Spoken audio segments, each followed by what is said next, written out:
Alors lorsque vous avez un code erreur au niveau de l'affichage de votre machine à laver, je vous montre comment résoudre ce problème-là. Alors là, on se retrouve sur le dos de la machine à laver que j'ai incliné face contre terre. Et on se retrouve avec une plaque en métal qu'il va vous falloir démonter. Alors sur le côté, vous avez généralement des vis. Moi, c'est du Torx 20. Et ensuite, vous avez ce genre de petits clipsons à retirer. Alors, pour les retirer, rien de plus simple, vous mettez un tournevis au-dessous, sur le côté, et ensuite, vous venez pousser. Hop, vous faites levier, comme ceci, et vous poussez. Et ça se retire. Voilà. Voilà comment c'était. Et pour le remettre, c'est pareil. Hein. Vous mettez dans ce sens la flèche vers l'extérieur. Vous le mettez comme ceci. Et puis, vous le poussez sur le côté. Donc, une fois que ça c'est fait, vous avez retiré les 4 petites choses comme ça, toutes les vis. On va retirer ça, le capot. On va retirer le capot et on se retrouve sur la face arrière de la machine à laver. Alors ça c'est pareil, vous avez soit des vis, soit ça se retire directement. Alors voici l'anatomie de la machine à laver à l'arrière. C'est vraiment très simple les machines à laver. Hein. Vous avez un volant, une roue d'entraînement en fait de la courroie. Ça c'est la courroie qui entraîne donc le tambour via le moteur. Donc, vous avez le moteur, la courroie et la roue, le volant en fait hein, qu'on appelle. C'est le volant qui va faire tourner le tambour en inox qui se trouve à l'intérieur de la coque. Alors à l'arrière on retrouve donc une masse en béton qu'on retrouve également sur le dessus ici. Ça c'est pour l'équilibrage de votre tambour. Une fois que votre cuve est remplie d'eau, il y a des masses d'équilibrage en fait hein, qui sont faites pour justement que ça se balance pas trop et que ça puisse être ralenti avec les amortisseurs, les 2 amortisseurs qui se trouvent sur le bas et les 2 ressorts qui se trouvent sur le haut. Je sais pas si on va les voir, ils sont par là. Alors la roue, elle est lisse, il n'y a pas de souci là-dessus. Voilà. Sur la courroie, il n'y a pas de sens particulier. On se retrouve avec un moteur à charbon universel, standard, avec une connectique. Là, c'est une connectique que vous allez pouvoir débrancher. Alors, bien sûr, tout ça, ça se fait prise de courant retirée, bien sûr. Hein, prise secteur retirée. Débranché. Sur le bas, on retrouve... Alors ça c'est le moteur qui va vous permettre de vidanger la cuve. Ça c'est l'évacuation de votre cuve. Vous allez pouvoir prendre une petite pince pour pouvoir venir serrer ces 2 parties là en métal.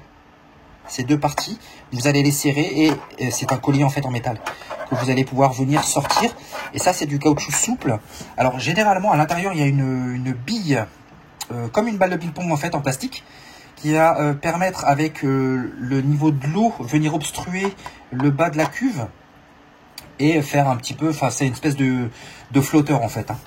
Alors vous allez pouvoir venir démonter ici. Alors si votre cuve est pleine, je vous déconseille de le faire en premier parce que sinon ça risque de, vous risqueriez de vous retrouver avec une 50aine de litres dans votre cuisine, dans votre garage, etc. Alors ici on a le tuyau d'évacuation qui va directement aux eaux usées en fait de votre maison.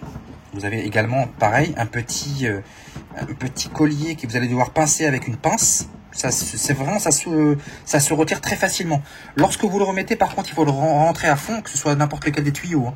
Il faut bien rentrer le tuyau à fond, mettre le collier à l'intérieur, hein, ici. Vous pincez, vous faites descendre le collier et ensuite vous allez pouvoir retirer le tuyau en accordéon ici, qui est souple. Alors si vous avez des impuretés etc ou du calcaire qui est venu obstruer votre tuyau, vous allez pouvoir venir le laver, le laisser tremper dans du vinaigre etc. Toute une nuit. Là ça c'est le filtre à vidange qui se trouve sur la face avant qu'on vient nettoyer généralement régulièrement. Alors ici on a donc le moteur qui vous permettra de vidanger via ce tuyau d'évacuation et via le tuyau qui est raccordé directement à votre cuve. Voilà, la cuve s'évacue par ici. Elle arrive ici. À l'intérieur, vous avez une hélice qui est entraînée par le moteur et qui entraînera donc les eaux usées, enfin les eaux de votre de votre machine vers le tuyau des eaux usées. Voilà.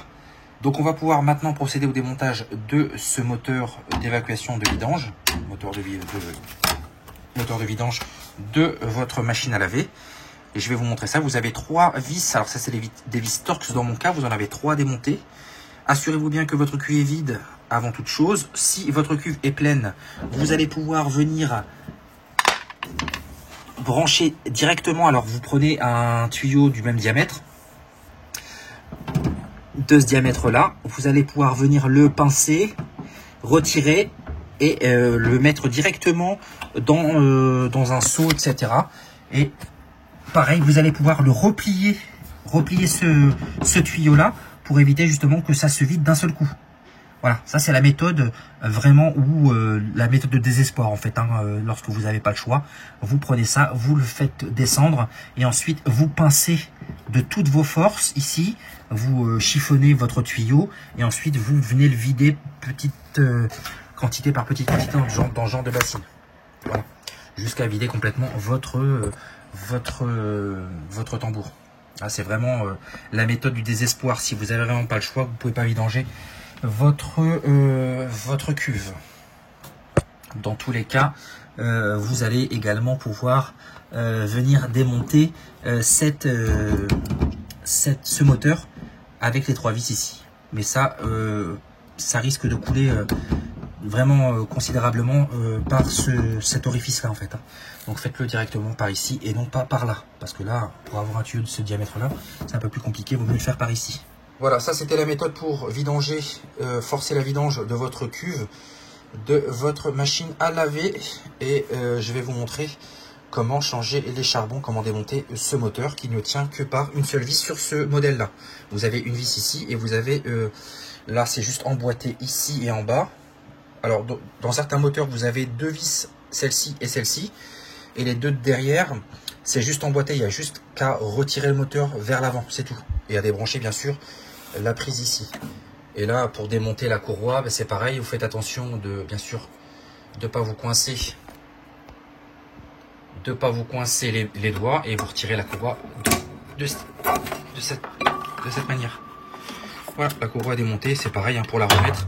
Vous l'insérez ici, vous commencez à l'insérer ici, vous tournez tranquillement votre volant pour pouvoir venir insérer la courroie et elle viendra se centrer automatiquement. Une fois que votre moteur sera bien fixé bien sûr, et bien inséré dans ses emplacements. Voilà, vous avez également la possibilité par ce biais de changer votre moteur ou d'accéder directement au charbon à l'extérieur, à l'arrière de votre moteur. Voilà, j'espère que ça vous aura intéressé, ça vous aura servi et je vous dis à très bientôt pour d'autres vidéos. N'hésitez pas à vous abonner à ma chaîne et à me suivre sur les réseaux sociaux. Je vous dis à très bientôt, bye.